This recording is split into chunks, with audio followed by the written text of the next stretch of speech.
নবী সাল্লাল্লাহু আলাইহি ওয়াসাল্লাম বলছেন, লা সাজদাতুন ওয়াহিদাতুন খায়রুম মিনাদ দুনিয়া ওয়া মা ফিহা।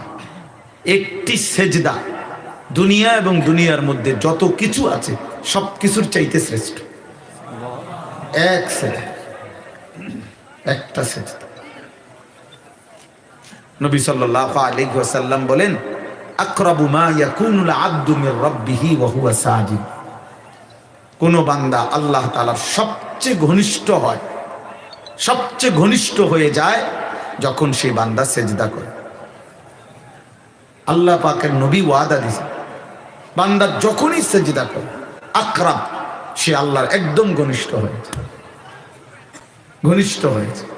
তাহলে বোঝা গেল যে বান্দা যখন সেজদা করে সে আল্লাহর আকরাব। আরবি ভাষার আধিক্য বুঝায়, এটার সর্বোচ্চ শব্দ ইসমে তাফজিল, এটা দ্বারা আধিক্য বুঝায়। তাহলে বান্দা আল্লাহর সর্বাধিক ঘনিষ্ঠ হয় যখন সে সেজদা দেয়। তাহলে এর বিপরীত কথা কি? যে নাফরমান যখন সেজদা দেয় না, তো বান্দা ওই নাফরমান আল্লাহ তাআলার সবচেয়ে বেশি দূরে চলে যায়, আবাদ। এটা যদি হয় আকরাব, তো ও কি? আবাদ, ও সবচেয়ে দূরে, ও সবচেয়ে বেশি বিতাড়িত। এই জন্য কোনো মানুষ আল্লাহ তাআলার কাছ থেকে সবচেয়ে বেশি দূরে সরে কখন? সেজদা না। আর এটার প্রমাণ কি? ইবলিস